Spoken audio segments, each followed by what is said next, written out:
एक शादी और कर लो। अरोरा परिवार में उनके घर की सबसे बड़ी बहू का स्वागत आज बड़े ही धूमधाम से किया गया है। दिव्या और आकाश की शादी को लेकर घर में सब लोग काफी खुश थे। अरे बधाई हो कावेरी, आखिर तुम्हारे घर में भी बहू आ गई। हाँ भाई हाँ, आप सबको भी बधाई हो। आओ आओ, दुल्हन से तो मिल लो। हाँ हाँ चलो, बहू की मुंह दिखाई करते हैं। माँ जी, ये सब आप कल कर लीजिएगा, आज मैं बहुत थक गई हूँ, मैं अपने कमरे में सोने जा रही हूँ। अरे बहुत ज़्यादा वक्त नहीं लगेगा, बस सब लोग तुम्हें देख लेंगे और आशीर्वाद दे देंगे। नहीं नहीं नहीं, इन सब में बहुत वक्त लग जाएगा, मुझसे ये सब नहीं होता, आप ये कल कर लीजिएगा ना। थोड़ी देर बैठ जाओ ना, सब लोग आए हैं पड़ोस से तुम्हें मिलने के लिए। तुम्हें बैठना हो तो बैठो, मैं जा रही हूँ। अरे सुनो तो। पर दिव्या तो बिना सुने चली जाती है। लगता है बहुत थक गई है, आजकल की लड़कियां ना कमज़ोर होती है एकदम। आप लोग बैठिए, मिठाई खाइए। कावेरी, तेरी बहू तो बहुत ही तेज तरार है, हमसे आशीर्वाद भी नहीं लिया और मुंह उठाकर चल दी। अरे नहीं नहीं, ऐसा कुछ नहीं है, वो शादी में बहुत थक गई है ना, बस इसलिए। हाँ भाई ठीक है, अब इसकी बहू है, ये जाने कि क्या करना है क्या नहीं। अरे आप लोग बैठिए ना, मैं मिठाई लाती हूँ।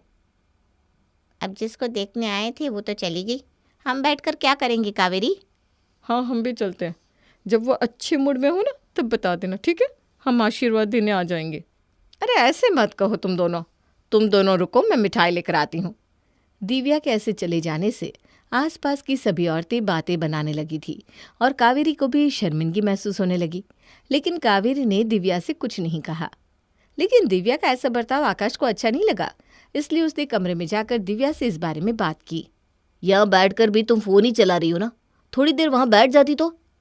देखिए मुझे बहुत थकान हो रही थी, इसलिए मैं चली आई, और वैसे भी मेरी कोई इच्छा नहीं थी उन औरतों के बीच में बैठने की। थोड़ी देर बैठ जाती तो कुछ बिगड़ नहीं जाता, माँ को कितना शर्मिंदा होना पड़ा तुम्हारी वजह से। अरे पता नहीं ये सारे लड़के माँ माँ के गुण क्यों गाते रहते। देखो अब हमारी शादी हो गई है, आपको मेरी खुशी का ख्याल होना जरूरी है, समझे आप? मैं जानता हूँ हमारी शादी हो गई है, इसीलिए कह रहा हूँ कि तुम्हें भी बहू के फर्ज निभाने चाहिए। देखिए मुझे ना ये सब बिल्कुल पसंद नहीं है कि आप अपनी माँ की वजह से मुझसे लड़े। मैं माँ की वजह से तुमसे नहीं लड़ रहा हूँ, तुम्हारी हरकत ही ऐसी थी आज। अच्छा, मैं ऐसी ही हूँ, ठीक है? और अब मुझे नींद आ रही है, मुझे और कुछ नहीं सुनना। दिव्या ने आकाश की बात को गलत समझते हुए काट दिया। लेकिन ये सिर्फ उस दिन की बात नहीं थी, अब आए दिन दिव्या कुछ न कुछ ऐसा करती जिससे आकाश और उसके बीच कहासुनी हो जाती थी। अरे मैं कहाँ कह रहा हूँ कि तुम मत जाओ अपने दोस्तों से मिलने के लिए, मैं बस इतना कह रहा हूँ कि तुम मुझे बता कर तो जाती। मेरी तुमसे शादी हुई है, इसका मतलब ये नहीं कि मैं तुम्हारी गुलाम हो गई हूँ कि मुझे तुम्हें सब कुछ बता कर चलना पड़ेगा। अरे इसमें गुलामी की बात कहाँ है? हम दोनों पति पत्नी हैं, एक दूसरे से बातें शेयर करना गुलामी कब से हो गई? मैं जानती हूँ तुम्हारी प्रॉब्लम क्या है, मेरे दोस्त लड़के हैं ना, इसलिए तुम्हें दिक्कत हो रही है ना। हम आज के ज़माने में जीते हैं, मेरी भी कई दोस्त लड़कियां हैं, तो मुझे कोई दिक्कत नहीं है, समझी?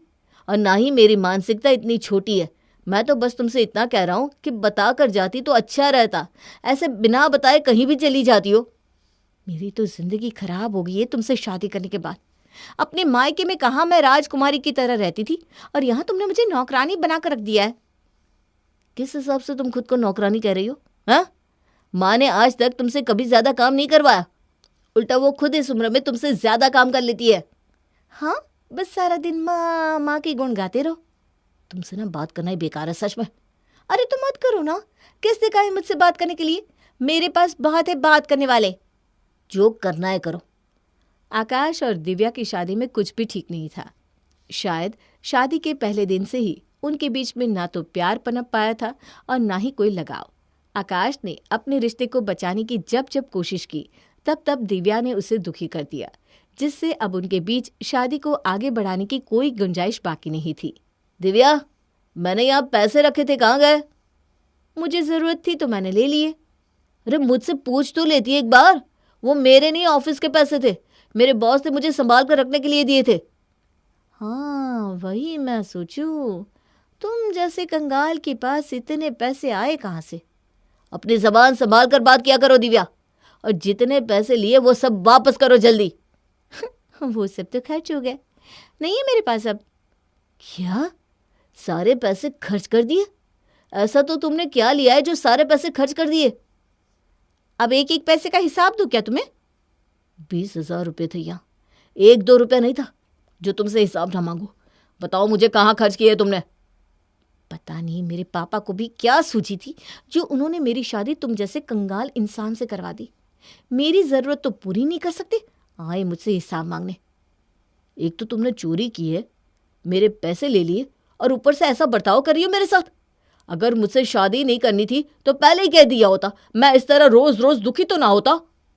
मैंने पापा के कहने पर तुमसे शादी की है, वरना तुम जैसे इंसान को तो मैं घास भी ना डालूं। हाँ देखो अब ना तुम हद से ज्यादा आगे बढ़ रही हो। पहले तो तुम मुझे वो पैसे दो, मेरे बॉस को देने हैं मुझे पैसे। अरे नहीं है मेरे पास पैसे, मेरे दोस्त को जरूरत थी तो मैंने दे दिए उसे। ऐसा कौन सा है तुम्हारा दोस्त जिसे तुम इतने पैसे देती रहती हो? तुम्हें क्या मतलब है उससे? तुम जैसे इंसान के साथ मुझे रहना ही नहीं है। तुम्हें क्या मेरे साथ नहीं रहना? अब मुझे तुम्हारे साथ नहीं रहना, बस मुझे तलाक चाहिए तुमसे। हाँ तो ले लो, मुझे कोई फर्क नहीं पड़ता, जा रही हूँ मैं। चली जाओ, जहाँ जाना है जाओ, और फिर कभी अपनी शक्ल मत दिखाना जिंदगी में मुझे।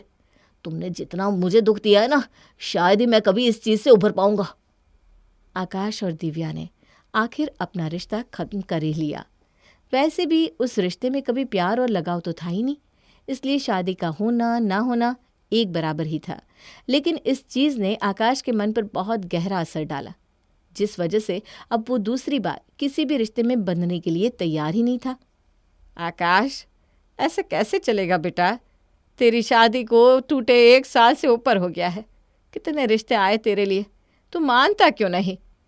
माँ मैं उस चीज़ से अभी तक उभर ही नहीं पाया हूँ, और क्या उम्मीद है कि मेरी दूसरी शादी में मुझे दुख नहीं मिलेगा? बेटा, जीवन में दुख सुख तो आते ही रहते हैं, इसका मतलब ये तो नहीं ना कि हम उम्मीद लगाना ही छोड़ दें। मैं मानती हूँ कि तेरी पहली शादी में तुझे कोई भी सुख नहीं मिला, लेकिन उम्मीद तो नहीं छोड़ सकते ना। माँ मुझे नहीं लगता कि मैं एक और शादी के लिए अभी तैयार हूँ। आकाश, अब मेरी भी उम्र हो गई है, मेरी तबीयत भी खराब रहती है, अब मुझसे ये घर नहीं संभलता बेटा। एक बार तेरा घर बस जाए तो मैं भी निश्चिंत हो जाऊंगी। माँ मैं आपकी चिंता को समझता हूँ, लेकिन अब मना मत कर बेटा, तेरे लिए एक बहुत अच्छा रिश्ता आया है। लड़की की सगाई टूटी हुई है, लेकिन लड़की बहुत अच्छी है। तेरी गांव वाली मौसी ने रिश्ता भेजा है, तो कहे तो मैं बात को आगे बढ़ाऊं? ठीक है माँ, आपको जैसा अच्छा लगे। ठीक है, तो मैं आज ही तेरे रिश्ते की बात को आगे बढ़ाती हूँ। आकाश ने अपनी माँ की चिंता को देखते हुए दूसरी शादी करने के लिए हामी भर दी, लेकिन वो अभी तक मन से इस रिश्ते के लिए राजी नहीं था। माँ शादी से पहले मैं एक बार लड़के से मिलना चाहता हूँ। हाँ हाँ, क्यों नहीं, मैं आज ही मौसी से कहती हूँ कि तुम दोनों की मुलाकात करवाए। ठीक है माँ। लेकिन बेटा, एक बात का ध्यान रखना, ज्योति से कुछ ऐसा मत कह देना कि उसका दिल दुख जाए या ये शादी टूट जाए। माँ मैं इस दूसरी शादी को करने से पहले ज्योति से सब कुछ साफ साफ बात करना चाहता हूँ, जिससे उसे बाद में कोई पछतावा ना हो। ठीक है, मैं मौसी जी से कहती हूँ कि ज्योति हमारे घर भेज दे, जिससे तुम दोनों अकेले में बात कर सको। आकाश के कहने पर कावेरी ने ज्योति और आकाश की मुलाकात करवा दी। देखो ज्योति, मैं ये शादी करने से पहले तुमसे साफ साफ कुछ बातें बताना चाहता हूँ। तुम उसके बाद ही फैसला करना कि तुम्हें ये रिश्ता निभाना है या नहीं। जी कहिए। मेरी पहली शादी में बहुत दिक्कतें थी, इसीलिए मैं आज तक उस शादी के ज़ख्मों को भूल नहीं पाया हूँ। हो सकता है शादी के बाद भी मुझे इस शादी को निभाने में वक्त लग जाए। मैं समझ सकती हूँ आपकी बात को, मेरी भी सगाई टूट चुकी है। सगाई टूटने और शादी टूटने में फ़र्क होता है। अगर तुम ये शादी अपने माता पिता के दबाव में कर रही हो तो मत करो प्लीज़। मैं ये रिश्ता किसी के दबाव में नहीं कर रही हूँ, मैं अपनी मर्ज़ी से आपसे शादी के लिए तैयार हुई हूँ। तो ठीक है, आप चिंता मत कीजिए, मैं आप पर कोई दबाव नहीं डालूंगी। शादी के बाद भी आप अपना वक्त ले सकते हैं। आकाश ने ज्योति से बात करने के बाद अपनी दूसरी शादी के लिए हामी भर दी, लेकिन वो कहते हैं ना, दूध का जला छाछ भी फूंक फूंक कर पीता है। बस आकाश के साथ भी वही हो रहा था। अरे बधाई हो कावेरी, आज तो तेरे घर में दूसरी बहू आई है। अरे रे, बहुत बुरा हुआ हमारे आकाश के साथ। उसकी पहली शादी टूट गई। लेकिन चलो, अब जो हुआ सो हुआ। तेरी नई बहू तो आ गई। अब जान के चल यहाँ से। इस बहू को भी ऊपर आराम करने जाना होगा ना। चल चल। आपसे कहा था ना कि इन लोगों को मत बुलाना, अब फिर से ताने मारेंगे आपको। अरे मैंने नहीं बुलाया, खुद ही आ गई है दोनों। वो क्या है ना, बहू थक गई होगी इसलिए। अरे नहीं, आंटी जी आप लोग बैठिए ना, मैं बिल्कुल नहीं थकी हूँ। आइए, मुझे अपना आशीर्वाद दीजिए।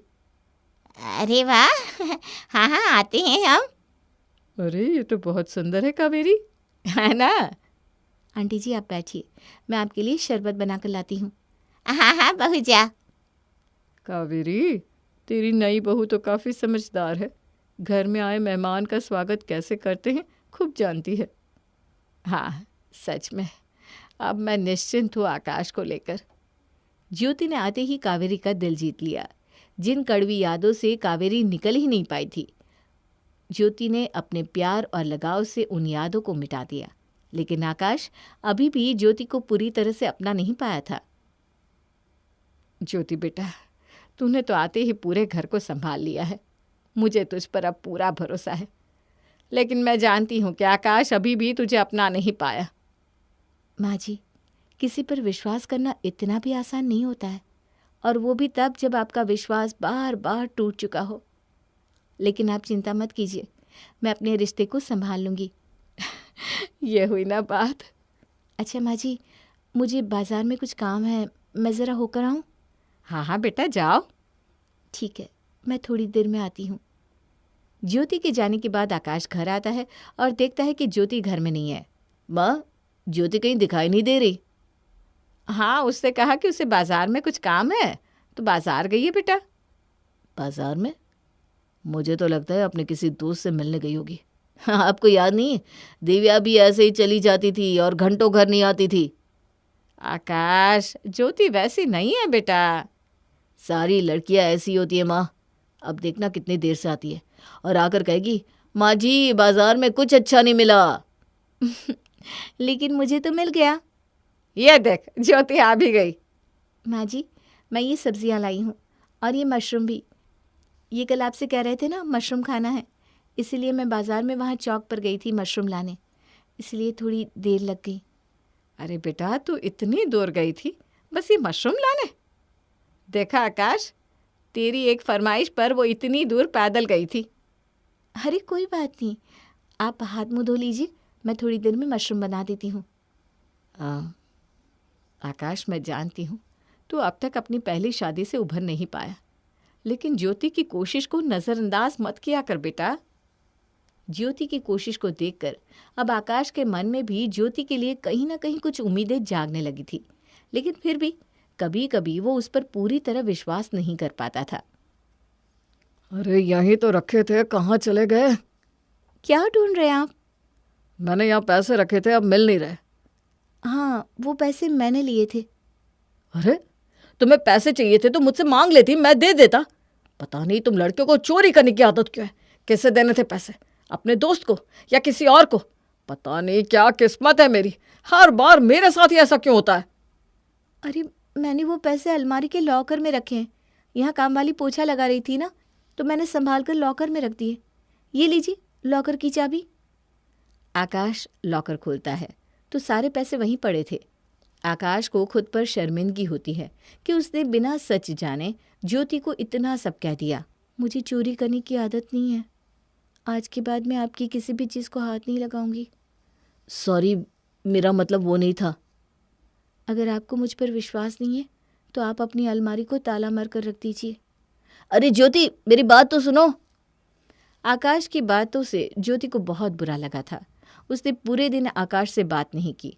आकाश को अब अपनी गलती का एहसास हो रहा था, लेकिन वो ज्योति को मना नहीं पा रहा था। माँ, मुझे ताला देना ज़रा।